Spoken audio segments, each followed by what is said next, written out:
வேதத்தை எடுத்துக்கொள்ளும் மத்தேயு சுவிசேஷம் 6வது அதிகாரம் அதனுடைய 31, 32, 33 வசனங்களை வாசிக்க கேட்கலாம். ஆகையால் என்னத்தை உண்போம், என்னத்தை குடிப்போம், என்னத்தை உடுப்போம் என்று கவலைப்படாதிருங்கள். இவைகளை எல்லாம் அஞ்ஞானிகள் நாடி தேடுகிறார்கள். இவைகள் எல்லாம் உங்களுக்கு வேண்டியவைகள் என்று, இவைகளெல்லாம் உங்களுக்கு வேண்டியவைகள் என்று உங்கள் பரமபிதா அறிந்திருக்கிறார். முதலாவது தேவனுடைய ராஜ்யத்தையும் அவருடைய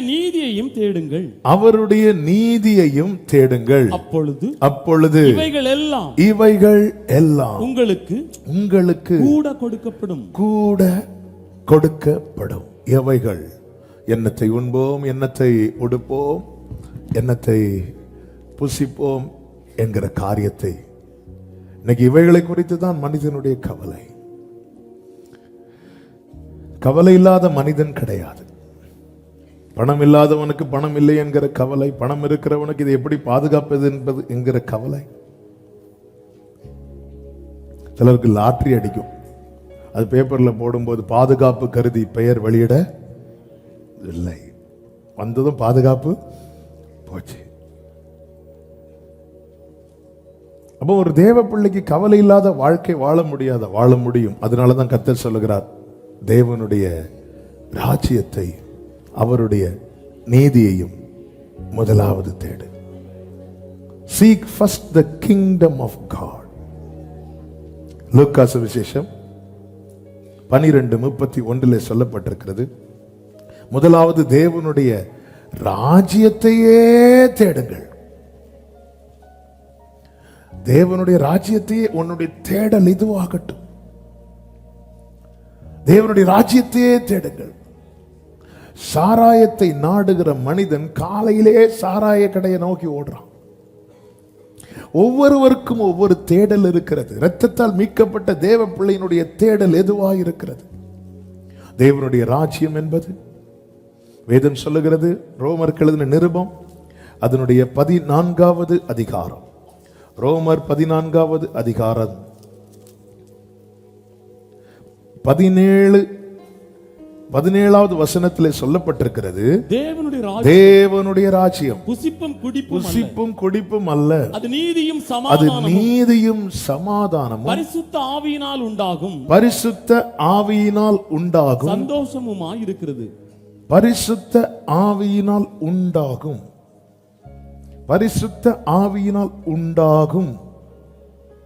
கிங்டம் ஆஃப் காட். தேவனுடைய ராஜ்யம் என்பது ஹோலி ஸ்பிரிட் தான் கம்ப்ளீட்டா கண்ட்ரோல் பண்றது, அவருடைய ஆளுகை. இது நம்ம ஆதியாகமத்தில் பார்க்க முடியும். பூமியானது ஒழுங்கின்மையும் வெறுமையுமாய் இருந்தபோது ஆழத்தில் இருள் இருந்தது.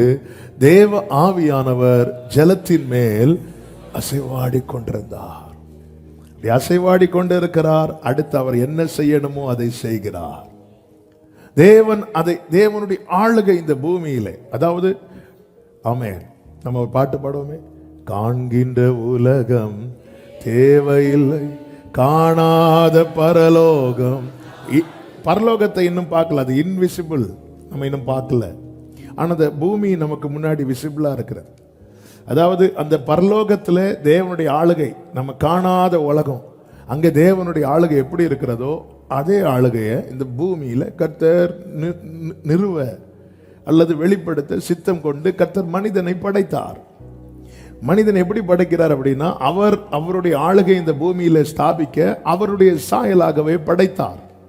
தேவன் மனிதனை படைத்து மனிதனிடத்தில் சொன்ன முதல் காரியம் ஆதியாகமம் 1:28 சொல்லப்பட்டிருக்கிறது, பூமியின் மேல் நடமாடுகிற சகல ஜீவ ஜந்துக்களையும் ஆண்டு கொள்ளுங்கள் என்று சொல்லி தேவன் அவர்களை ஆசீர்வதித்தார். பிழைத்துக் கொள்ளுங்கள் என்று சொல்லி ஆசீர்வதிக்கவில்லை, எப்படியாவது வாழ்ந்து கொள்ளுங்கள் என்று சொல்லி ஆசீர்வதிக்கவில்லை, ஆண்டு கொள்ளுங்கள் என்று சொல்லி have dominion over every living creature that moves upon the earth. நீ அதை ஆளுகை செய். சிம்பிளா சொல்லணும்னா, பரலோக கவர்மெண்ட பூமியிலே ஸ்தாபிக்கும்படிக்கு கர்த்தர் மனிதனை சிருஷ்டித்தார். இன்னும் சொல்லணும்னா கர்த்தர் மனிதனை கவர்னராக வைத்தார் பூமியில. அங்குள்ளதெல்லாம் நிலைப்படுத்த. ஆமென். அங்குள்ளதெல்லாம் நிலைப்படுத்த கர்த்தர் பூமியிலே அப்படித்தான் வைத்தார். எவ்வளவு பெரிய மகிமை தெரியுமா இது? ஆனால் வேதம் சொல்லுகிறது ரோமர் 3:23 எல்லாரும் பாவம் செய்து தேவ மகிமை அற்றவர்கள் ஆகி. எல்லாரும் பாவம் செய்து தேவ மகிமை அற்ற. நமக்கு வரக்கூடிய கேள்வி என்ன அப்படின்னா, அவன் தானே பாவம் செய்தான், ஆதாம் தானே பாவம் செய்தான், அப்போ ஏன் எல்லாரும்? நல்லா புரிஞ்சுக்கோங்க, இந்த இடத்துல தான் தேவனுடைய மகத்துவமான செயலை பார்க்க முடியும். ஆதாமுக்குள்ளதாங்க நம்ம எல்லாருமே இருந்தோம். நான் எங்க அப்பாக்குள்ள இருந்தேன், எங்க அப்பா அவங்க அப்பாக்குள்ள இருந்தாங்க, அவங்க அப்பா அவங்க அப்பாக்கு அப்பாக்குள்ள இருந்தாங்க. இப்படி லைனை பிடிச்சா தலைவர் வந்து நிற்பார் ஆதாம். அப்போ இதை நேற்று படிக்கும் போது எனக்கு வந்த சந்தோஷம் தாங்க முடியல. என்ன சந்தோஷம்னா, கர்த்தர் ஊதுனது ஆதாமுக்காக மாத்திரமல்ல, எனக்காகவும் உங்களுக்காகவும். Jesus, glory, glory. அதான் உலக தோற்றத்துக்கு முன்னமே கர்த்தர் நம்மை தெரிந்தெடுத்தார். ஹalleluya. கர்த்தர் அப்படி மண்ணை எடுத்து ஊதுனது அந்த ஒரு ஆதாமுக்காக, ஒரு ஏவாளுக்காக மட்டுமல்ல, ஆண்டவர் 1000 தலைமுறைகளுக்கு இரக்கத்தை காக்கிறவர். அப்படியே ஊதுறார் பாருங்க. ஹalleluya. இதை எப்படி நம்ப சொல்றேன்? 12 பேர் இருக்கும்போது இயேசு ரசத்தை எடுத்து, இது அநேகருக்காக, ஹalleluya, இது உங்களுக்காக என்றல்ல, இது அநேகருக்காக சிந்தப்படுகிற என் ரத்தத்தின் அடையாளம். எங்க அன்னைக்கு சூரியன் உண்டாகட்டும் என்றார். அந்த சூரியன் இன்னைக்கு வரைக்கும் இருக்கு. ஆச்சரியம். இந்த சூரியன் ஒரு நாள் ஒளிந்து போகும். நட்சத்திரங்கள் உண்டாகட்டும் என்றார். ஒவ்வொரு தலைமுறைக்கும் ஆபிரகாம் காலத்தில் ஒரு சூரியன், அடுத்த காலத்தில் நோ, அவர் உண்டாகட்டும் சொன்னது இருக்கு. ஆண்டவர் வந்து ஆதாம ஊதுனது அது ஆதாமுக்காக மாத்திரமல்ல. அப்போ எவ்வளவு சுவாசத்தை அவர் வெளிப்படுத்தியிருப்பார், எவ்வளவு இரக்கத்தை வெளிப்படுத்தியிருப்பார். என்னைக்கே சொல்லிட்டார், ஒரு சந்ததி அவரை சேவிக்கும், அது தலைமுறை தலைமுறையாக.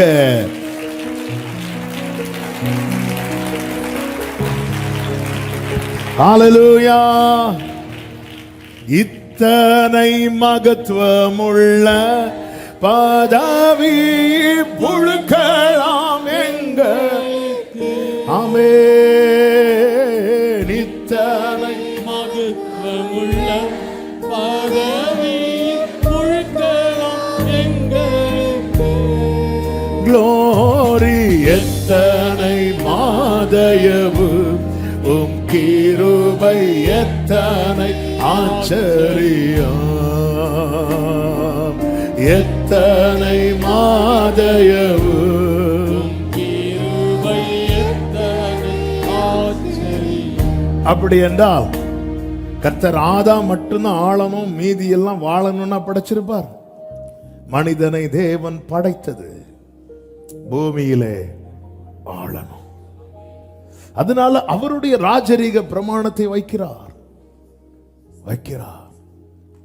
பாரு, இதெல்லாம் சாப்பிடு, இதை சாப்பிடாத. இந்த பிரமாணத்தை மீற வைப்பதுதான் பிசாசினுடைய தந்திரம். நல்ல கவனிங்க. பரலோகத்துக்கு போகிறதுக்கு ஒரே வழிதான் இருக்கிறது, பாதாளத்துக்கு போகிறதுக்கு பல வழி இருக்கிறது. எனவே பிசாசு எப்படி விழுங்குவான்னு தெரியாது, ஆனா விழுங்குறதுக்கு வகை தேடுவான். பெர்சிக்யூஷன் மூலமாய், உபத்திரவப்படுத்துறதன் மூலமாய், டெம்டேஷன் மூலமாக, இச்சையை தூண்டி தெசலோனிக்கே சபையெல்லாம் உபத்திரவப்படுத்தி அவனால விழ வைக்க முடியல.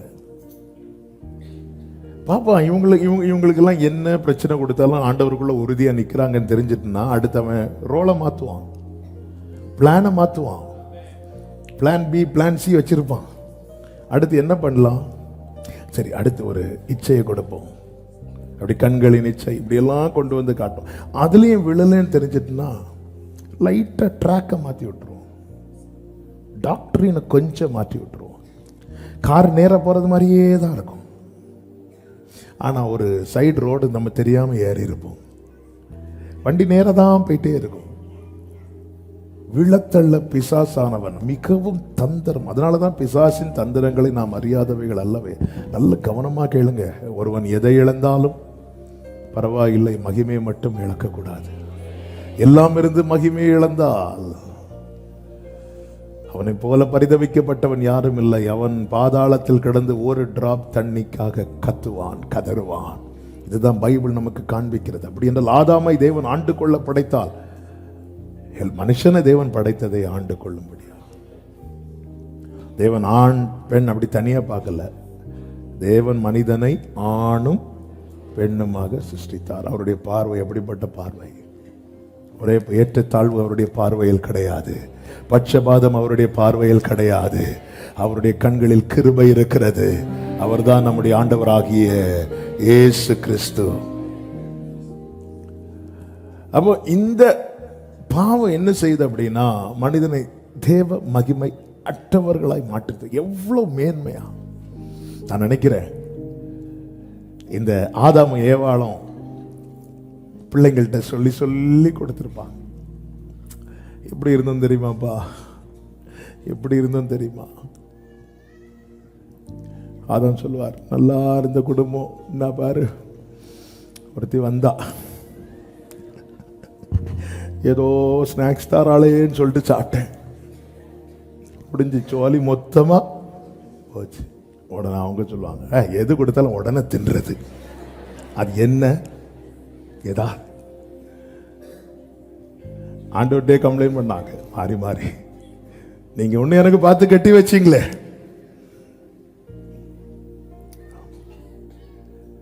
இதை கேட்டு கேட்டு கேட்டு கேட்டு ஆமே. அப்ப எப்படி அவர் உங்களை டீல் பண்ணாருன்னு சொல்லி ஆபேல் கேட்டிருப்பாரு. அது ஒரு மிருகம் அப்பொழுது அடிக்கப்பட்டது. அடித்து எங்க நிர்வாணத்தை மூட அதனுடைய தோல் அதிலிருந்து உருவப்பட்டது.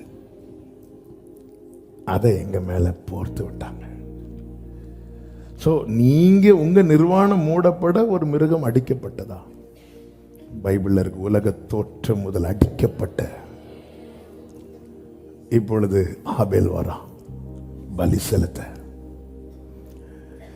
ஆபேலுடைய பலி எப்படிப்பட்ட பலி என்று எபிரேயர் 11 சொல்லப்பட்டிருக்கிறது. விசுவாசத்தினாலே ஆபேல் இங்க நம்ப ஆரம்பிக்கிறான், இங்க நம்ப ஆரம்பிக்கிறான் விசுவாசத்தினாலே. அதனால அந்த கர்த்தர் அதை மேன்மையா பார்க்கிறார். அதன் அர்த்தம் என்ன? அந்த இழந்த மேன்மையை திரும்ப பெறுவது உன்னுடைய போக்கஸா இருக்கணும், உன்னுடைய கோலா இருக்கணும். நெகேமியா 9வது அதிகாரத்திலே தேவ ஜனங்கள் இப்படி சொல்லி அழுகிறார்கள். 9வது அதிகாரம் அதனுடைய 35, 36 வசனங்களை பார்க்கும்போது நெகேமியா, அவர்கள் தங்கள் ராஜ்யத்திலும் நீர் அவர்களுக்கு கொடுத்த உம்முடைய பெரிய தயையிலும் நீர் அவர்களுக்கு முன்பாக திறந்து வைத்த விசாலமும் செழிப்புமான தேசத்திலும் உமக்கு ஊழியம் செய்யாமலும் தங்கள் நல்ல கவனிங்க இந்த வார்த்தை. அவர்கள் தங்கள் ராஜ்யத்திலும் நீர் அவர்களுக்கு கொடுத்த உம்முடைய பெரிய தயையிலும் நீர் அவர்களுக்கு முன்பாக திறந்து வைத்த விசாலமும் செழிப்புமான தேசத்திலும் உமக்கு ஊழியம் செய்யாமலும் தங்கள் துர்க்கர்மங்களை விட்டு திரும்பாமலும் போனார்கள். இதோ இன்றைய தினம், இந்த வார்த்தை கவனி, இன்றைய தினம் நாங்கள் அடிமைகளாய் இருக்கிறோம். பலனையும் நன்மையையும், இந்த வார்த்தையை கவனிச்சீங்களா? பலனையும் நன்மையையும் அனுபவிக்கும்படி நீர் எங்கள் பிதாக்களுக்கு கொடுத்த இந்த தேசத்தில் தானே நாங்கள் அடிமைகளாயிருக்கிறோம். நாங்கள் அடிமைகளாயிருக்கிறோம். தேவன் மனிதனை படைத்தது அடிமையாவதற்கல்ல, அடிமையா இருப்பதற்கல்ல, ஆண்டு கொள்ளும்படியாக படைத்தார். ஆனால் பலனையும் நன்மையும் அனுபவிக்க வேண்டிய இடத்துல இன்னைக்கு எப்படி இருக்கிறோம்னா அடிமைகளா இருக்கிறோம். ஏன் அடிமைகளா இருக்கிறோம்? 37 சொல்லப்பட்டிருக்கிறது, அதன் வருமானம் எங்கள் பாவங்களின் நிமித்தம் நீர் எங்கள் மேல் வைத்த ராஜாக்களுக்கு திரளாய் போகிறது. அவர்கள் தங்களுக்கு இஷ்டமானபடியே எங்கள் சரீரங்களையும் எங்கள் மிருக ஜீவன்களையும் ஆளுகிறார்கள் என்று சொல்லிவிட்டு அடுத்து ஒரு வார்த்தையை சொல்லுவாங்க பாருங்க, நாங்கள் மகா இக்கட்டில் அகப்பட்டிருக்கிறோம். அடிமைனா யார் தெரியுமா? அகப்பட்டிருக்கிறவன். அகப்பட்டிருக்கிறவன். பிரியமான கர்த்தருடைய பிள்ளைகளே, தேவன் நம்மை வைத்திருப்பது சத்துருவின் பிடியில் அகப்பட அல்ல, பலனையும் நன்மையும் அனுபவிக்க. இன்னைக்கு நம்ம அனுபவிக்கிறவர்களா இருக்கிறோமா?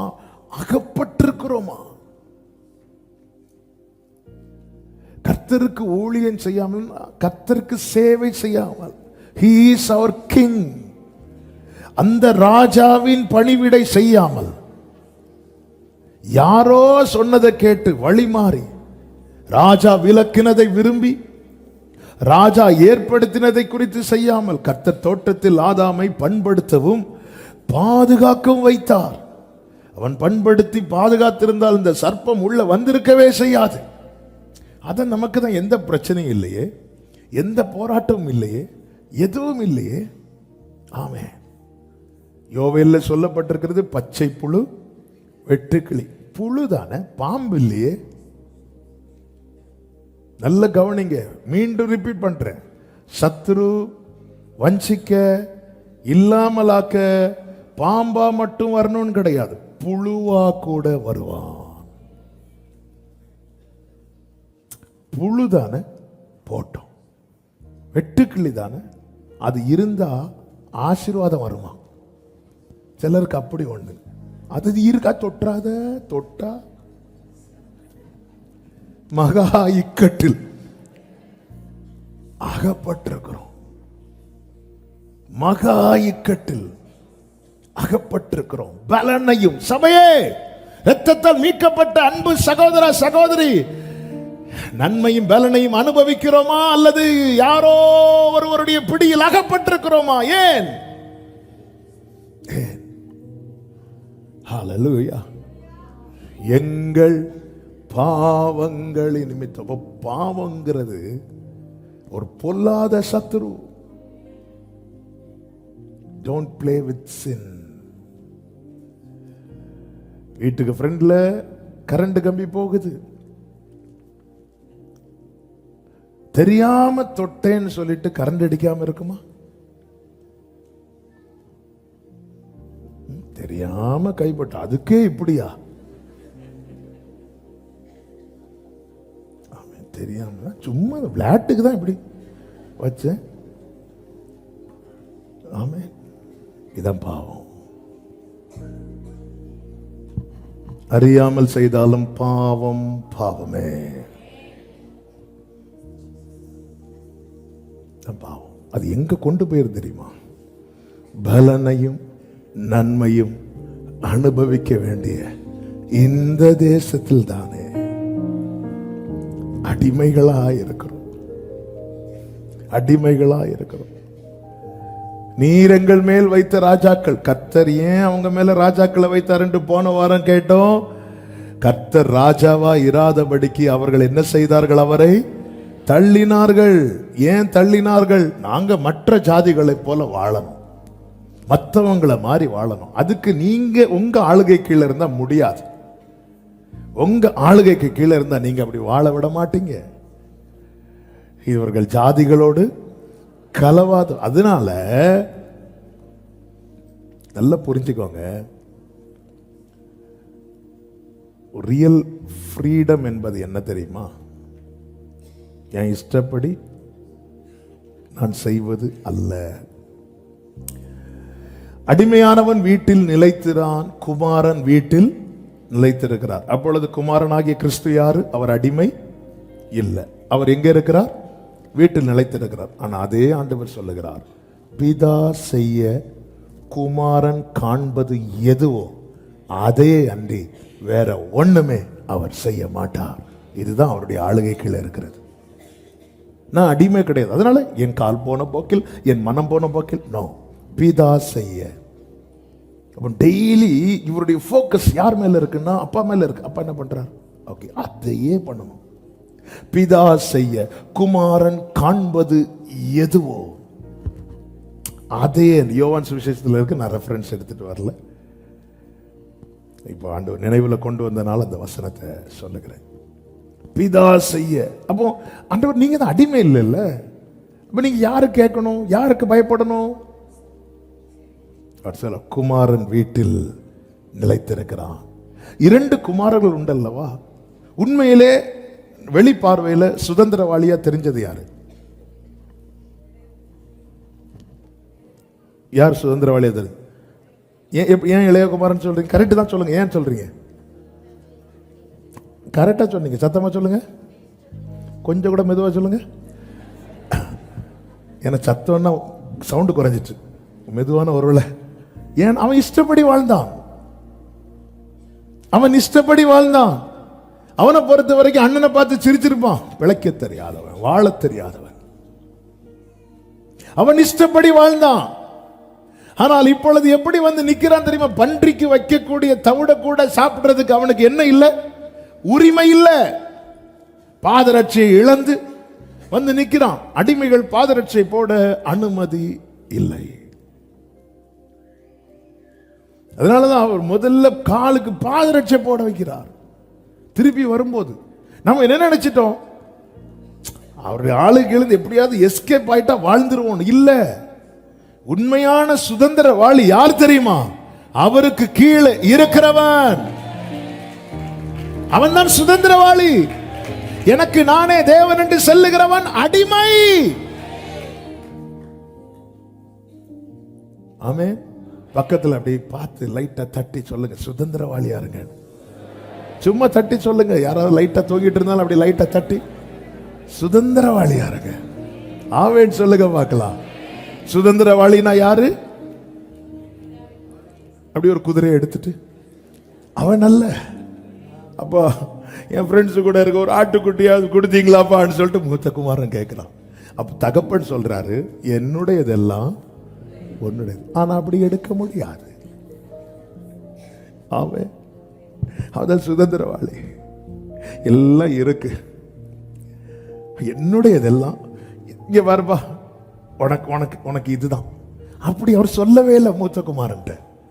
மூத்த குமாரன் வரும்போதெல்லாம் என்னுடையதெல்லாம், இவர் அப்பாவுக்கு என்ன இருக்கோ அதான் உனக்கு, அப்பாவுக்கு என்ன இருக்கோ அதான் உனக்கு. அப்போ என்னுடையதெல்லாம் உன்னுடையதுன்னா அந்த மூத்த குமாரனுக்கு எல்லாத்தையும் எடுத்துட்டு போகலாமே. போக முடியுமா? முடியாதா? ஆனா ஃப்ரெண்ட்ஸு கூட ஒரு ஃப்ரெண்ட்ஸுக்கு ஒரு ட்ரீட் வைக்கிறதுக்கு கூட அப்பா முகத்தை பார்க்கிறான். ஃப்ரெண்ட்ஸுக்கு ஒரு ட்ரீட் வைக்கிறதுக்கு கூட, அங்க ட்ரீட்னா ஒரு ஆட்டுக்குட்டி அடிச்சு விருந்து, அப்பா பார்க்குறா. அப்பா முகம் கொஞ்சம் வேண்டாம் வேண்டாம் வேண்டாம். என்னடா பர்த்டே வந்துட்டு ட்ரீட்டு தரல? எனக்கு பர்த்டே கிடையாது போ. சரி, இதாங்க குமாரன், இதாங்க பிள்ளை. இந்த பழத்தை சாப்பிட்றதுக்கு முன்னாடி என்ன செஞ்சிருக்கணும்? கொஞ்சம் வெயிட் பண்ணுங்க, அவர் இந்த குளிர்ச்சியான வேளையில உலா வருவார், அப்பா சாப்பிடலாமா? இந்த மூத்த குமாரன் அப்பா கிட்ட கேட்கல. ஆனா அப்பாவுடைய ஃபேஸ், பிதா செய்ய குமாரன் காண்பது எது, அவர் பார்க்கிறார். கொஞ்சம் முகம் மாறுது. எங்க அப்பா எங்களுக்கு தரக்கூடிய பெரிய பனிஷ்மெண்ட் பேசாம இருக்கிறது.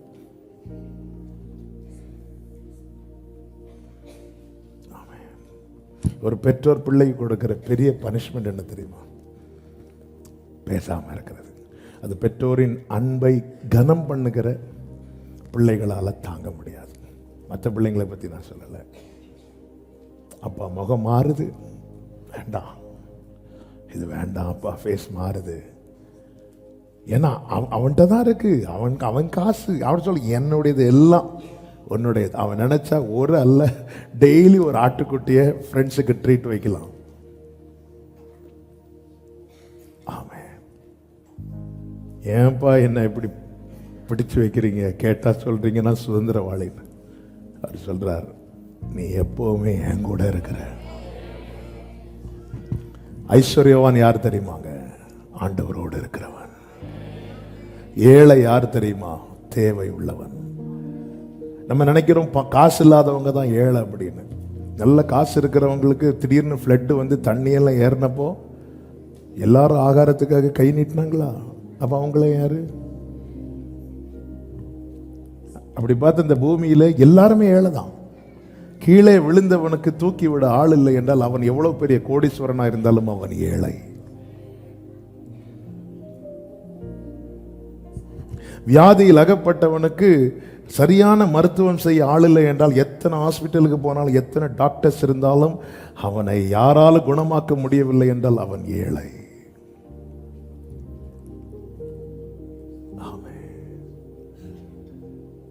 ஒரு குறையில்லாமல் ஒருவன் வாழ்கிறான் என்றால் அவன் யார் என்று நீங்க கவனிச்சீங்கன்னா கர்த்தரோடு இருக்கிறவன்.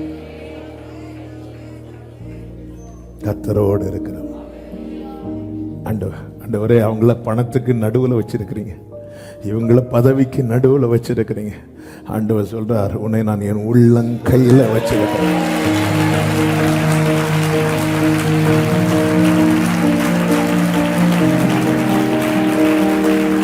ஹல்லேலூயா. மலை போல துன்பம் என்னை சூழும் போது அதை பனி போல உருகிட செய்பவரே.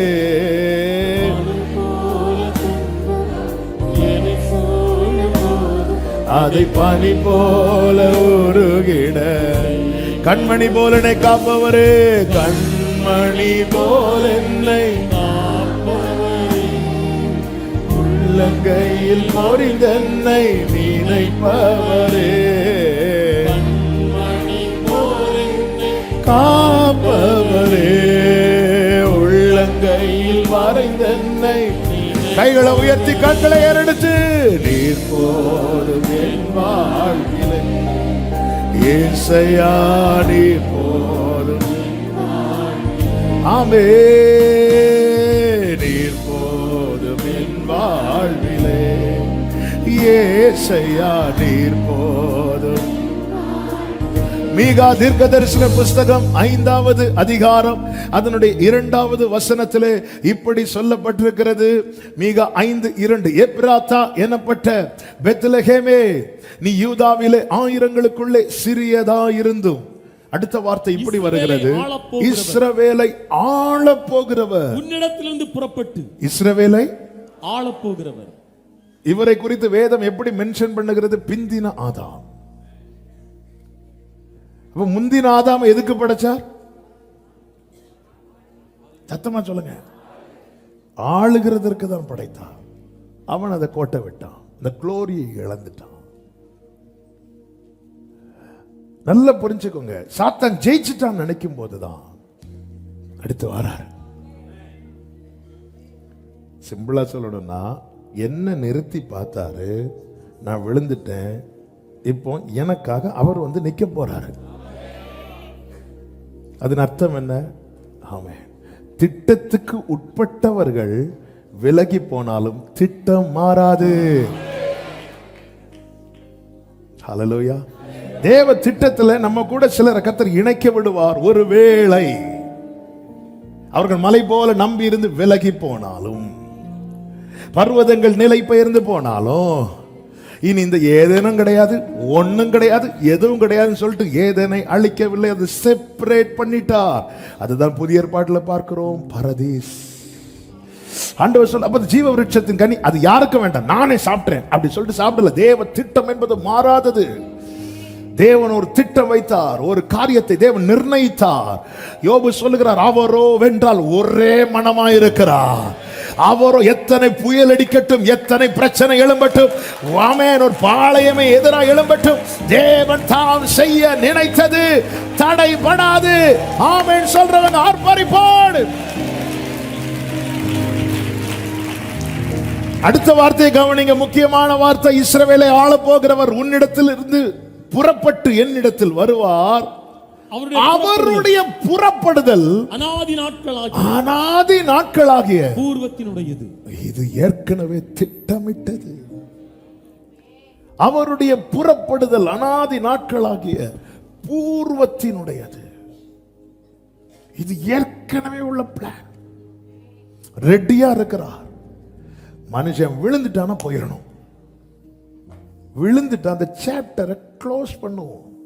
நமக்கு ஒரு காரியம் முடியலைன்னா அந்த சாப்டரை க்ளோஸ் பண்ணுவோம். ஒரு பிசினஸ் பண்ணி பார்ப்போம், முடியல, ட்ரை பண்றோம். இதுக்கு மேல நீ வாய்ப்பே இல்லைன்னு வரும்போது நம்ம மைண்ட் சொல்லும் க்ளோஸ் பண்ணு. ஒரு வேலை எந்த ஒரு காரியமாகட்டும் முடியலன்னு வரும்போது க்ளோஸ் பண்ணு. ஆண்டவர் அப்படி அல்ல. அவர் செய்வதை தடுப்பவன் யார்? அவர் செய்யணும்னு நினைச்சாலே அந்த காரியம் நடந்துட்டுன்னு அர்த்தம். ஆனா கர்த்தர் என்ன நினைத்தார்னா, ஆதாமை வைத்து செய்ய நினைச்சார். அவன் விழுந்துட்டான். இப்ப கர்த்தரே அந்த ஸ்தானத்துல வரார். வந்துட்டு ஞானிகளை வெட்கப்படுத்த, பைத்தியங்களை எதுக்கு என் கூட ஆளணும், என் கூட ஆட்சி செய்யணும். நீ தனியா ஆளுவேன்னு சொல்லி ஒன்னு நிறுத்தி பார்த்தேன், நீ நிக்கல. இப்ப நீ ஏன் கூட வா, நம்ம சேர்ந்து ஆளுகை செய்யணும்.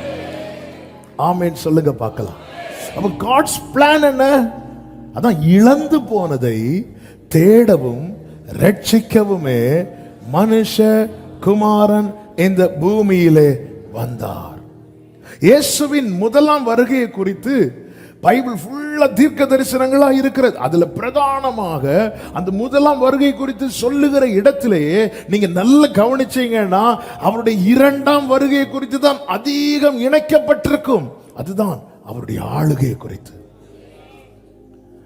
அப்போ ஏன் முதலாவது வருகையில் அவர் அடிமையின் ரூபம் எடுத்து வரணும் அப்படின்னா, இப்பொழுது சாத்தான் எந்த மனுக்குலத்தை விழத்தள்ளினானோ அவர்களை எடுத்து அதனாலதான் யாக்கோபே, உன்னை சிருஷ்டித்தவரும் இஸ்ரவேலே, உன்னை உருவாக்கினவரும் அவர் உன்னை பூமியின் கடையாந்தரத்திலிருந்து எடுத்து, தாவீது சொல்லுகிற பயங்கரமான குழியிலிருந்து என்னை எடுத்து, அவர்களை எடுத்து கர்த்தர் மீண்டும் உருவாக்கி, அதுதான் மறுபடியும் ஜெனிப்பித்து அவர்களை ராஜாக்களாக ஆசாரியர்களாக ஏற்படுத்தின அவருக்கே. அதுதான் போன வாரத்திலே நாம் கேட்டோம். நம்மை தேவன் ராஜாக்களாக்கி இருக்கிறார். அவரோ ராஜாதி. ஹல்லேலூயா. சகரியாவின் புஸ்தகம் 6வது அதிகாரம் 12-13 வசனங்களிலே இப்படி சொல்லப்பட்டிருக்கிறது. சொல்ல வேண்டியது சேனைகளின் கர்த்தர் உரைத்தது என்னவென்றால், இதோ ஒரு புருஷன் அவனுடைய நாமம் கிளை எனப்படும். அவர் தம்முடைய ஸ்தானத்திலிருந்து முளைத்து எழும்பி கர்த்தருடைய ஆலயத்தை கட்டுவார். 13வது வசனம், அவரே கர்த்தருடைய ஆலயத்தை கட்டுவார். அவர் மகிமை. கர்த்தருடைய ஆலயம் எது? நான் தான் ஆலயம் சொல்றவங்க சத்தமா சொல்லணும். ஆமென். அவர் முளைத்தெழும்பி கட்டுவார். கட்டிட்டு தம்முடைய சிங்காசனத்தின் மேல் வீற்றிருந்து ஆளுகை செய்வார். அப்போ என் வாழ்க்கையில கர்த்தருடைய ஆளுகை உண்டாக என் வாழ்க்கை யாராலேயோ அல்ல, அவரால கட்டி எழுப்பப்பட வேண்டும். ஹல்லேலூயா. கட்டுங்கப்பா, கட்டி எழுப்புங்கப்பா. அவரே முளைத்து எழும்புவார். என்ன வார்த்தை! ஒவ்வொன்றா பேசுறதுக்கு நமக்கு டைம் நிறைய வேணும். ஏசாயா 11 சொல்லப்பட்டிருக்கிறது. 1வது வசனம், ஈசா என்னும் அடிமரத்திலிருந்து ஒரு துளிர் தோன்றி அவன் வேர்களிலிருந்து ஒரு கிளை எழும்பி செழிக்கும். ஆண்டவராகிய இயேசு கிறிஸ்துவை குறித்ததான தீர்க்க தரிசன வார்த்தை அதாவது தாவீதின் வம்சத்திலே அவர் வெளிப்படுவார் என்பதான தீர்க்க தரிசன வார்த்தை. ஆனால் ஈசா என்னும் அடிமரத்திலிருந்து ஒரு வேர் துளிர் தோன்றி, வெளிப்படுத்தின விசேஷத்திலே இயேசு கிறிஸ்துவை குறித்து சொல்லப்பட்டிருக்கிறது, அவர் தாவீதின் வேரும் குமாரனுமான. அவருடைய ஆளுகையில எப்படி இருக்குமா? என் பரிசுத்த பர்வதம் எங்கும், அதே ஏசாயா 11 சொல்லப்பட்டிருக்கிறது. அதனுடைய 9-10 வசனங்களை வாசிங்க. என் பரிசுத்த பர்வதம் எங்கும் தீங்கு செய்வாரும் இல்லை, கேடு செய்வாரும் இல்லை. சமுத்திரம் ஜலத்தினால் நிறைந்திருக்கிறது போல. கர்த்தருடைய ஆளுகைக்குட்பட்ட இடத்துல தீமை இல்ல, கேடு இல்ல. மாறாக எது மட்டும்தான் இருக்கும்னா கர்த்தரை அறிகிற அறிவு நிறைந்திருக்கும். அடுத்த வசனத்தை வாசிங்க. அந்த காலத்திலே ஜனங்களுக்கு கொடியாக நிற்கும் ஈசாயின் வேருக்காக ஜாதிகள் விசாரித்து கேட்பார்கள். அவருடைய தாபர ஸ்தலம் மகிமையாயிருக்கும். And his rest shall be glorious. அவர் எங்கே வாசமா இருக்கிறாரோ அது மகிமையா இருக்குமா? ஏன்னா எல்லாரும் அவங்களை தேடி வர்றாங்களாம். இதுதான் வேதம் சொல்லுகிறது. உதிக்கிற உன் ஒளியின் இடத்திலே ராஜாக்கள் நடந்து வருவார்கள். க்ளோரியா இருக்கணும். இவர் இந்த ஏரியாவா? இவர் நம்ம ஊர் தெரியுமா? இவங்களை தெரியுமா? Glory glory. இவங்க எங்க ஊரு தெரியுமா? எங்க தெருவுல எங்க பக்கத்து வீட்டுல தான் இருக்கிறாங்க தெரியுமா? ஆமே. இந்த பார்வை நமக்கு போச்சுல. இதுவரை உன்னை விசாரிப்பாரட்ட சீயோன் தான் சொல்றாங்க. ஆனால் அவர் உன் வாழ்க்கையை கட்டி ஆளுகை செய்தார். நீ தேடிக் கொள்ளப்பட்டது என்றும், நீ கைவிடப்படாத நகரம் என்றும். எத்தனை பேர் இந்த வார்த்தையை கர்த்தர்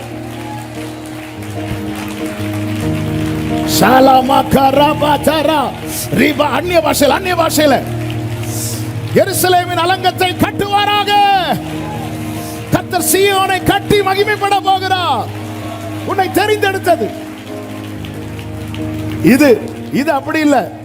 இங்க ஒரு ஆளு, ஆமே, இப்ப பாஸ்போர்ட் வெரிஃபிகேஷன் வராங்கன்னு வைங்களேன், இப்ப போலீஸ் என்கொயரி உண்டு. இப்படி ஒரு இந்த இடத்துல ஒரு ஆள் உண்டு, இந்த இடத்துல அப்படியா? அப்படி ஒரு ஆள் இருந்ததே எங்களுக்கு. ஆமே. என் வாழ்க்கை அதாவது கட்டும் போது மறைத்து வைக்கிறார்.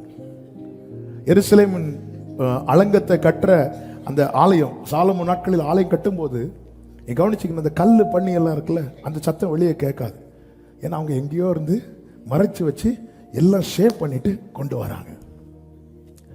நம்முடைய வாழ்க்கையை பணியும் போது வெளியே தெரியாது. ஆனால் பிரதிஷ்டை டைம்ல அவர் சேர் அப்படி போடுவார். அவருடைய தாபர ஸ்தலம்.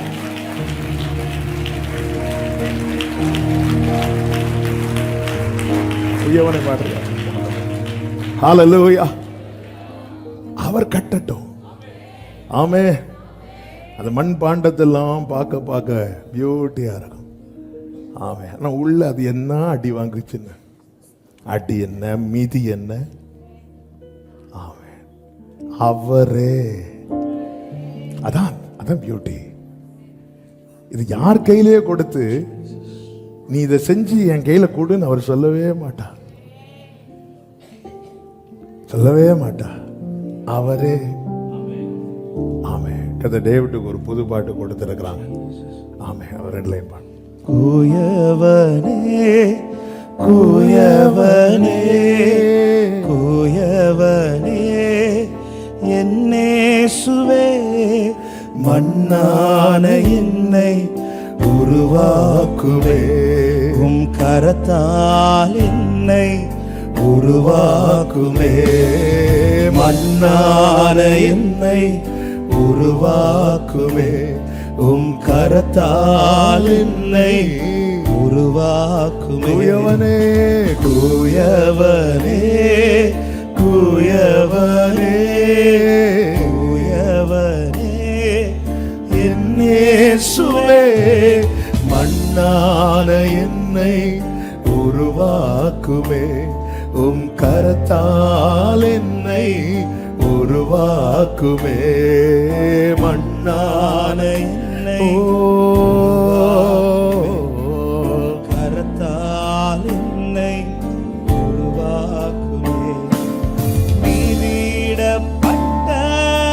மண்ணென்னே உம் மகத்தான சித்தம் வைத்தீ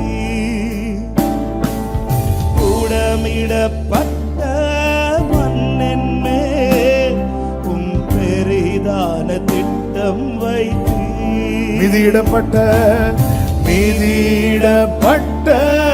மண்ணென்னே உம் மகத்தான சித்தம் வைத்தீர் புடமிடப்பட்ட மண்ணென்னே உம் பெரிதான திட்டம் வைத்தீர் எனக்கு நம்பிக்கை உண்டு நம்பிக்கரத்தில் என்னை நீ உருவாக்குவீர் எனக்கு நம்பிக்கை உண்டு உந்தன் கரத்தில் என்னை நீர் உருவாக்குவீர்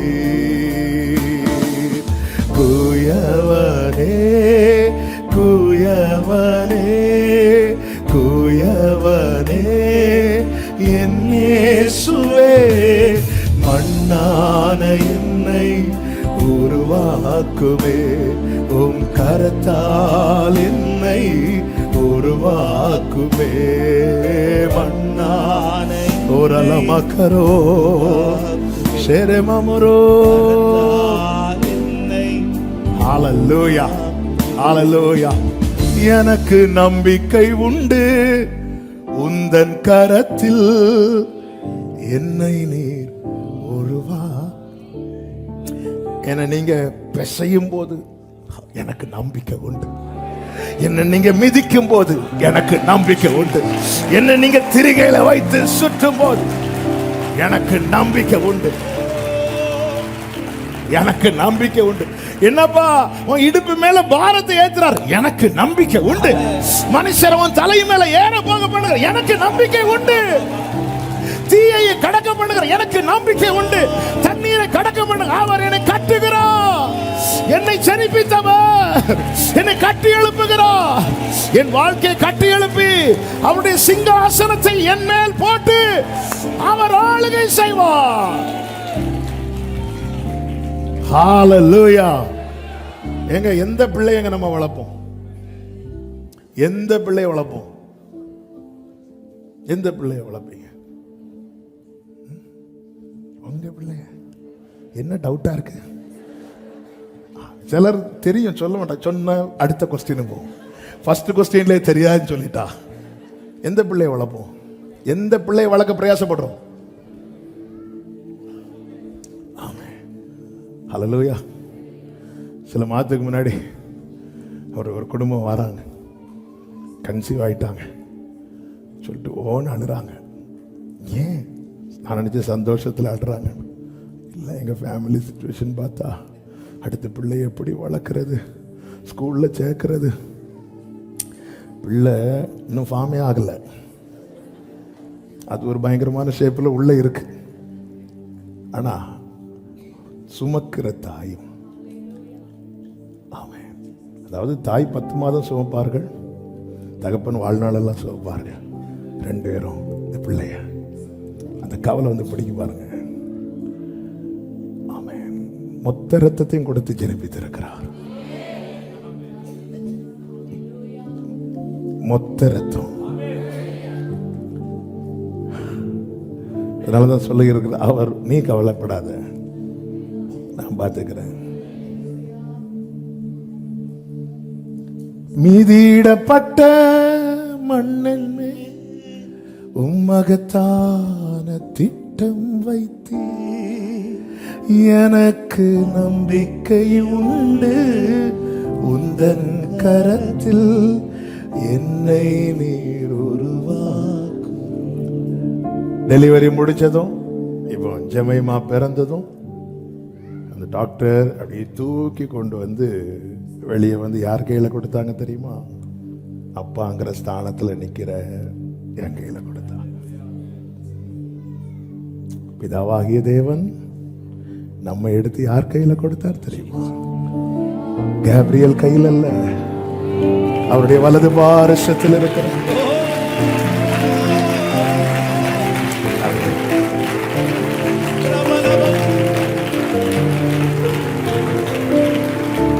அப்படியே ஜெமைமாவை கையில கொடுக்கும் போது என்கிட்ட யாரும் சிரிங்கன்னு சொல்லல, என்ன அறியாம என் முகம் ஸ்மைல் ஆகுது, கண்ணில் கண்ணீர் வருது. ஆண்டவருக்கு உள்ள நன்றியால் நிரம்புது. அவர் தமது ஆத்ம வருத்தத்தின் பலனை கண்டு அவ்வளவு தியாகத்துக்கு பிதா இயேசுவுக்கு கொடுத்த பரிசு என்ன என்று நினைக்கும் போது, ஆண்டவரே நான் பரிசு, ஆண்டவரே நான் கிஃப்ட், ஆண்டவரே முடிவு பரியந்தம் சகல நாட்களில்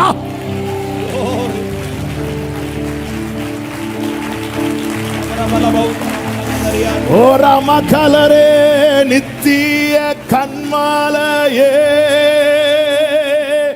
அசையாத பர்வதமே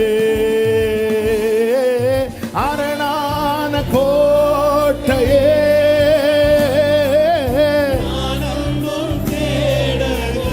நித்திய கண்மலையே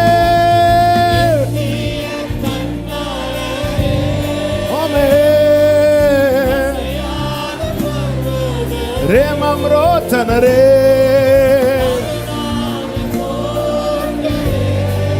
ஜீசஸ்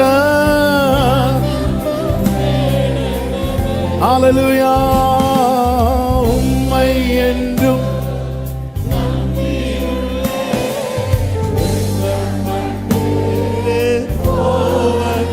உம்மை என்றும்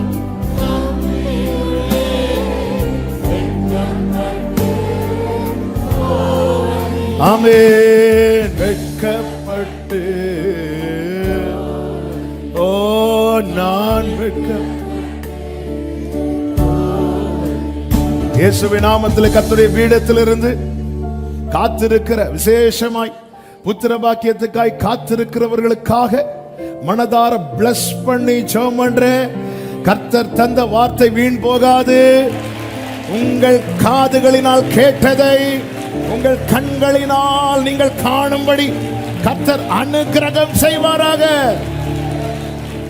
ஆமென். ஆளும்படி உருவாக்கப்பட்டவன் பாவத்தினால் அடிமையானான். அதாவது பிள்ளைகளை ஏங்க வளர்க்கிறோம்? பிள்ளைங்களை ஏன் வளர்க்கிறோம்? சும்மா சொல்லுங்க. சிலர் இருக்குது, அதான் டைம் போகுதுல, நீங்க சொல்லிட்டு சீக்கிரம் ஆளாக்க தானே வளர்க்குறோம். பிள்ளைங்களை வளர்க்குறது எதுக்கு? ஆளாக்க.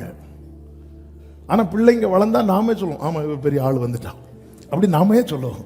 பிள்ளைங்களை வளர்க்குறது எதுக்கு? அவர் நம்மை வளர்க்குறது எதுக்கு தெரியுமா? ஆளுகை செய்ய.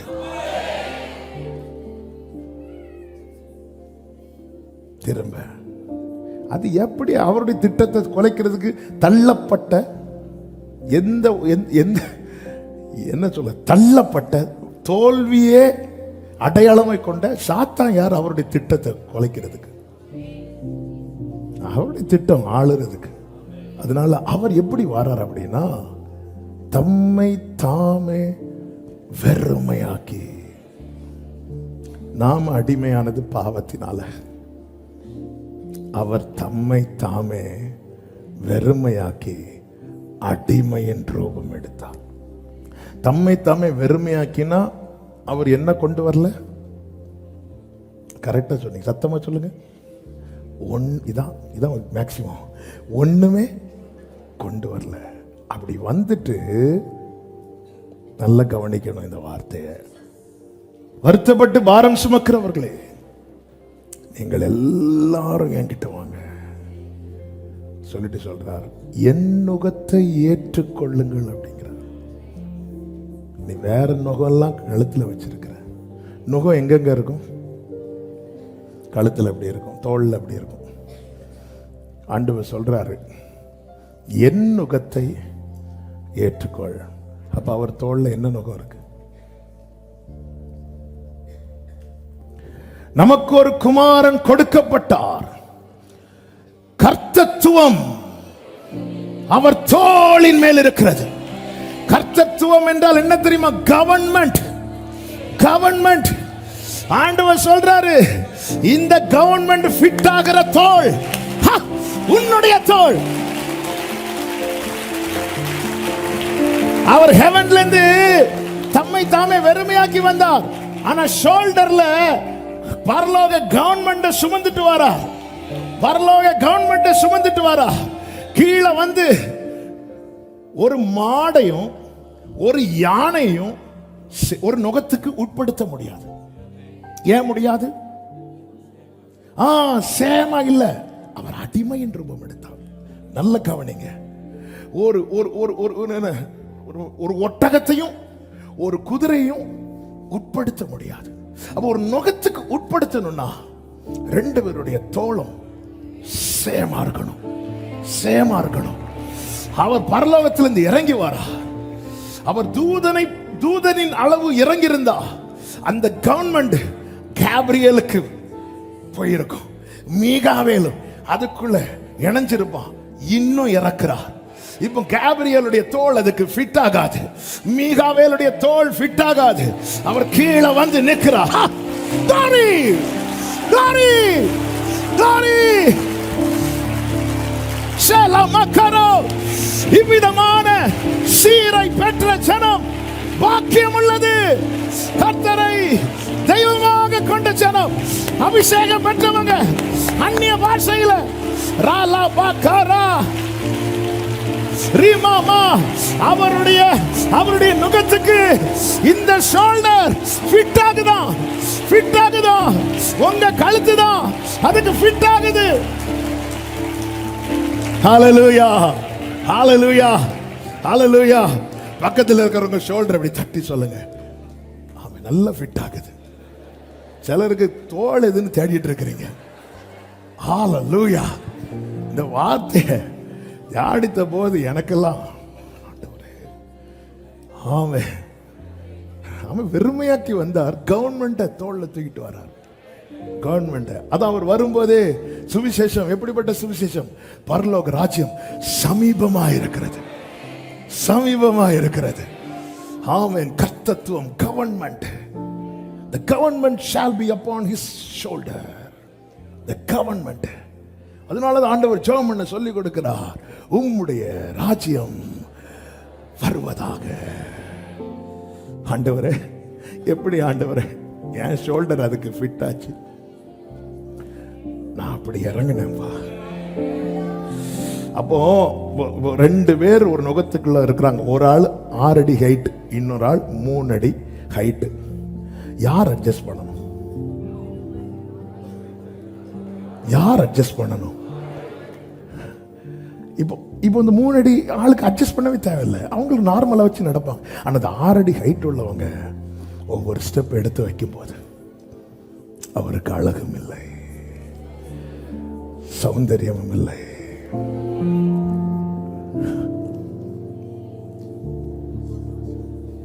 நான் அல்ல இயேசுவே என்னில் வாழ்கிறார். இனி நான் அல்ல இயேசுவே என்னில் வாழ்கிறார். நான் அல்ல இயேசுவே என்னில் வாழ்கிறார். இனி நான் அல்ல இயேசுவே என்னில் வாழ்கிறார். மதம், பாரம்பரியம், மனுஷ வழக்கங்கள் பல நுகத்தை சுமந்து தளர்ந்துட்டோம். மனுஷனுடைய கற்பனைகள், மனுஷனுடைய காரியங்கள், மதம், பாரம்பரியம் எவ்வளவு நுகல ஹெவியா இருக்கு. அதனாலதான் வருத்தம். ஆண்டவர் சொல்லி, நீ என் நுகத்துக்குள்ள வந்துட்டேன்னா என் நுகம் ரொம்ப லெகுவா இருக்கும். ஏன் தெரியுமா? சுமக்கிறது ஃபுல்லா நாதான், உன்ன அதுக்குள்ள வச்சுக்கிட்டேன், அவ்வளவுதான். ஆனா ஜனங்கள் என்ன செய்தார்களா? யோவான் 6:66 சொல்லப்பட்டிருக்கிறது, இது கடினமான உபதேசம் என்று சொல்லி அது முதல் அவருடைய சீஷரில் அநேகர், அந்த வார்த்தை கவனிங்க, அவருடனே கூட நடவாமல். இதுதான் ரொம்ப முக்கியம். ஏன்னா நுகத்துக்கு உட்பட்ட அவர் கூட தான் நடக்கணும். இந்த நுகத்துக்கு உட்பட்டா அவர் கூட தான் நடக்கணும். அதை அவன் தனியா நடக்க விட்டார், விழுந்துட்டான். இனி ஆண்டவர் ரிஸ்க் எடுக்கல, இவன் தனியா விடக்கூடாது. என்னை எல்லாமல் உங்களால் ஒன்றும் அவர் கூட நடக்கிறது தான் என்னை கஷ்டமா இருக்கு. ஆண்டவர் சொன்னார், இது ரொம்ப லெகுவானது, எல்லாரும் போகும்போது கொஞ்சம் ஒரு 12 பேர் இயேசுவோடு கூட நடக்கிறார்கள். அப்படி நடக்கிறவர்களை பார்த்து இயேசு கிறிஸ்து பாடு மரணம் அடைவதற்கு முன்பு சொன்ன வார்த்தை, லூக்கா சுவிசேஷம் 22வது அதிகாரம் 28 முதல் 30 வரை உள்ள வசனங்களை பார்க்கும்போது, மேலும் எனக்கு நேரிட்ட சோதனைகளில் என்னோட கூட நிலைத்திருந்தவர்கள் நீங்களே. 30 வாசிங்க. நீங்கள் என் ராஜ்யத்தில் என் பந்தியில் போஜன பானம் பண்ணி இஸ்ரவேலின் 12 கோத்திரங்களையும் நியாயம் தீர்க்கிறவர்களாய் சிங்காசனங்களின் மேல் உட்காருவீர்கள். கூட நடக்கிற அதனாலதான் ஆமா, இன்னைக்கு நம்ம போக்கஸ் எதுல இருக்கணும்? என்ன தந்தீங்க? சிலுவை கொடுக்கப்பட்டது, சிலுவை எடுக்கப்பட்டது. ஆண்டவரே, என்ன கூடவே வச்சிருக்கிறீங்க. இன்னைக்கு இந்த நுகம் நமக்கு சிலுவையா இருக்கும், நாளைக்கு இது ஆளுகை. ஹல்லேலூயா. அதனாலதான் இயேசு சிலுவையை சுமந்துட்டு போகும்போது அழுதுட்டு இருக்கிற ஸ்திரீகளை பார்த்து என்ன சொல்றாரு? எனக்காக. அதன் அர்த்தம் என்ன? இந்த சிலுவை எனக்கு லாஸ்ட், இனி நான் சிலுவையை சுமக்க மாட்டேன். ஹல்லேலூயா.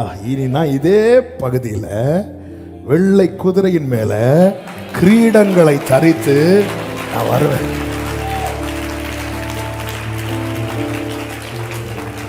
என்னை ஆண்டவர் இப்படி நடத்துறீங்க, இங்க பாரு இப்படி நடத்துறீங்கன்னு கேட்காத. நம்ம நடக்கிறோம், நம்ம சேர்ந்து நடக்கிறோம், சேர்ந்து. அவ கொஞ்சம் அவங்க பாஸ்ட கொஞ்சம் ரிவைண்ட் பண்ணுங்க. சில கடினமான பாதையில் நாம் ஒரு இடத்துல நின்று அழுதுட்டு இருந்தோம்ல, அந்த இடத்துல அவரும் முடிய நிற்கிறார். நம்ம அப்படி என்ன செய்யணும்னு தெரியாம அப்படி நடந்துட்டு இருந்தோம்ல, அவரும் கூடவே. ஏன்னா அந்த நுகத்துக்குள்ள நீ வீட்டில் போய், ஆண்டவரே இந்த ஷோல்டரு ஆமேன் ஃபிட்டாச்சு ஆண்டவரே, அதுக்கு நான் என்ன செஞ்சேன்? நீ ஒன்றும் செய்யலப்பா. ஆமேன், நான் செஞ்சேன். நம்ம 6 அடி 3 அடி நினைக்கும் போதே நமக்கு காலு முதுகெல்லாம் நினைக்கும் போதே வலிக்குது. வானம் சிங்காசனம், பூமி பாதபீடம். நமக்கு அப்படியே தாழ்த்தி தாழ்த்தி தாழ்த்தி தாழ்த்தி வெறுமையாக்கி அப்படியே கூப்பிட்டு, கொஞ்சம் நீயும் ஏத்துக்கோ, அவரோடு கூட. அதனாலதான் கொலோசியர்ல சொல்லப்பட்டிருக்கிறது, நம்முடைய ஜீவன் கிறிஸ்துவுடனே கூட தேவனுக்குள் மறைந்திருக்கிறது. இந்த செய்தியை கேட்ட சமீபத்திலும் தூரத்திலும் இருந்து கேட்டவர்களிடத்தில் ஒரு கேள்வியை நான் கேட்டு செவிக்க விரும்புகிறேன். இப்போ சொல்ல முடியுமா நான் பாக்கியவான் என்று? இப்போ சொல்ல முடியுமா நான் தான் பாக்கியவான் என்று? அப்படி சொல்றவங்க மாத்திர கைகளை உயர்த்தி நான் பாக்கியவான் சொல்லுங்க பார்க்கலாம். நான் பாக்கியவான் சொல்லுங்க பார்க்கலாம். நான் பாக்கியவான். எல்லாரும் அப்படி எழுந்து நிற்கலாமா? கிறிஸ்துவுக்குள் என் ஜீவன் இணைந்து மறைந்துள்ளது.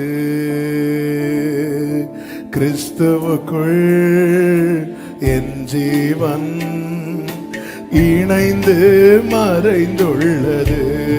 கிறிஸ்துவுக்குள், கிறிஸ்துவுக்குள் என் ஜீவன் இணைந்து மறைந்துள்ளது.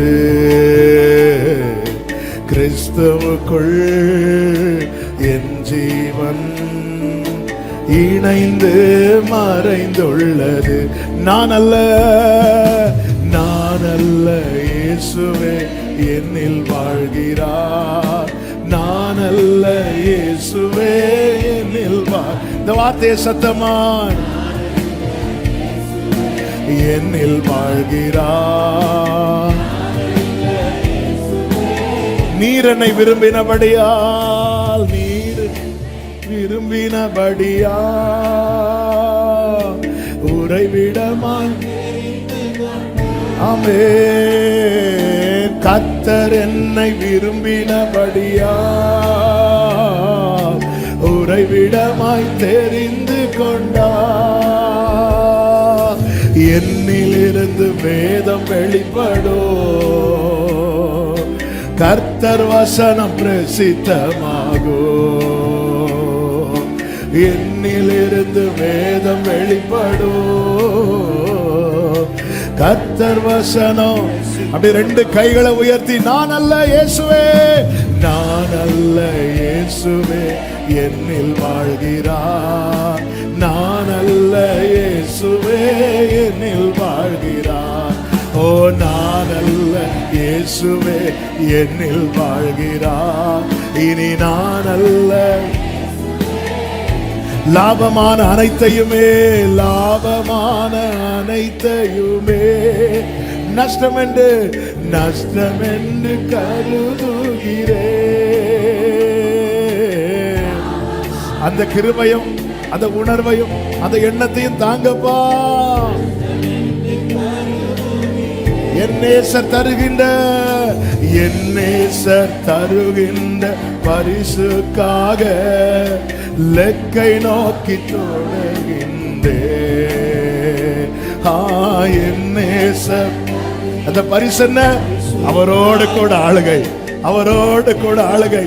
இப்ப எல்லாரும் சொல்லுங்க, நான் அல்ல இயேசுவே, நான் அல்ல இயேசுவே என்னில் வாழ்கின்றார். இனி நான் அல்ல இயேசுவே என்னில் வாழ்கின்றார். ஓரபா கலபா தொடரபா செந்தனலரே. இந்த வார்த்தையை ரிப்பீட் பண்ணுங்க, நான் அல்ல இயேசுவே, நான் அல்ல இயேசுவே என்னில் வாழ்கின்றார். இனி நான் அல்ல இயேசுவே. ஆமென். க்ளோரி. இனி நான் அல்ல, அவரே ஆலயத்தை கட்டுவார். அவர் மகிமை பொருந்தினவராய் தம்முடைய சிங்காசனத்தின் மேல் வீற்றிருந்து ஆளுகை செய்வார். தம்முடைய சிங்காசனத்தின் மேல் ஆசாரியராயும் இருப்பார். இவ்விரண்டின் நடுவாக சமாதானத்தின் ஆலோசனை விளக்கும். ஒரு விஷயம், உங்கள் வலது கரத்தை உயர்த்தி இடது கரத்தை இருதயத்தில் வைத்து உம்முடைய ஆளுகைக்குள்ளே வைத்து என்னை கட்டி எழுப்புங்க. பிற்பாடு மகிமை உண்டாக இந்நாளில் ஒரு கட்டி எழுப்பப்படுகிற அனுபவம் தேவை. ஆண்டவரே, ஆண்டவரே, எந்தெந்த பகுதியில் இடிக்கணுமோ இடிங்கப்பா. நான் உங்களை நம்புறேன் பாடு சொல்லுங்க. நான் உங்களை நம்புறேன்ப்பா. எனக்கு நம்பிக்கை உண்டு. உங்க கரத்தின் மேல எனக்கு நம்பிக்கை உண்டு. உங்க கரத்துல எனக்கு நம்பிக்கை உண்டு. உங்க திட்டத்துல எனக்கு நம்பிக்கை உண்டு. உங்க கிரியையில எனக்கு நம்பிக்கை உண்டு. நான் உங்களை நம்புறேன் ஆண்டவரே, உங்களை நம்புறேன் ஆண்டவரே. உங்க சித்தம் போல கட்டி எழுப்பும் வனையும். என்னில் நீர் வெளிப்படணும், என்னில் நீர் மகிமைப்படணும். கர்த்தாவே, வாஞ்சையோடு ஏக்கத்தோடு கேட்கிற உள்ளங்கள் உண்டுப்பா. Plus பண்றேன்ப்பா, plus பண்றேன்ப்பா. உங்க சிங்காசனம் போடப்படுகிற ஆலயமாய் எங்கள் வாழ்க்கை இருப்பதாக, எங்கள் குடும்பம் இருப்பதாக, சபை இருப்பதாக. ஆமென் என்று சொல்லி கரங்களை தட்டி தேவனுக்கு மகிமை. Glory, glory. நன்றி தகப்பனே, பரிசுத்த பிதாவே, நல்ல தகப்பனே, நன்றியோடுமை துதிக்கிறோம், ஸ்தோத்தரிக்கிறோம். உம்முடைய கிருபை எவ்வளவு பெரியது, உம்முடைய தயவு எவ்வளவு பெரியது. உம்முடைய அன்புக்காக, இரக்கங்களுக்காக உமக்கு கோடி ஸ்தோத்திரம். இந்த நாளில் உங்க சமூகத்தில் கொண்டு வந்து பாட, துதிக்க, ஆராதிக்க, ஜெபிக்க வைத்த அன்புக்காய் நன்றி. எங்களோடு பேசினீர். எவ்வளவு மகத்தான திட்டத்தை வைத்திருக்கிறேன். அதிலே நீர் எங்களையும் பார்த்தீரே. உமக்கு கோடி நன்றி அப்பா, கோடி நன்றி. எங்களுக்காய் நீர் செய்ததும் செய்து வருகிறதும் ஆண்டவரே, அது எங்க திராணிக்கு மேலானது. ஆனால் இவைகளை நீர் பூர்வ முதல் திட்டம் பண்ணி இருந்திருக்கிறீர் அப்பா. உங்க பாதம் பணிந்து முத்தமிட்டு எங்களை அர்ப்பணிக்கிறோம். நீரே எங்களை கட்டி எழுப்புவீராக. எங்களுக்கு வேற எந்த கரத்தின் மேல நம்பிக்கை இல்லப்பா. ஆனா உங்க கரத்தை நாங்க நம்புறோம்ப்பா. நீர் இடிக்கிறதும், நீர் பிசைகிறதும், நீர் சுட்ட விடுகிறதும், நீர் எல்லாம் செய்கிறதும் எங்களை கட்டி எழுப்புவதற்காக நன்றி. ஒவ்வொருவரை ஆட்கொள்ளும் ஆண்டவரே, ஒவ்வொருடைய வாழ்க்கையும் கர்த்தர் கட்டி எழுப்பி நீர் மகிமைப்படும். எல்லா கன மகிமை துதி ஸ்தோத்திரம் ஒருவருக்கே செலுத்துகிறோம் இரட்சகர் இயேசு கிறிஸ்துவின் நாமத்தில் பிதாவே, ஆமென். சேர்ந்து சொல்லுவோம், என் ஆத்துமாவே கர்த்தரை ஸ்தோத்திரி, என் முழு உள்ளமே அவருடைய பரிசுத்த நாமத்தை ஸ்தோத்திரி. என் ஆத்துமாவே கர்த்தரை ஸ்தோத்திரி, கர்த்தர் செய்த சகல உபகாரங்களை மறவாதே. ஆமென். நம்முடைய கர்த்தராகிய இயேசு கிறிஸ்துவின் கிருபையும் பிதாவாகிய தேவனுடைய அன்பும் பரிசுத்த ஆவியானவருடைய ஐக்கியமும் சிநேகமும் பாதுகாவலும் நம் அனைவரோடும் எல்லா பரிசுத்தவான்களோடு கூட கர்த்தருடைய வருகை மட்டும் தங்கியிருப்பதாக. ஆமென். ஹalleluya. God bless you. கர்த்தர் உங்களை ஆசீர்வதிப்பாராக. ஆமென்.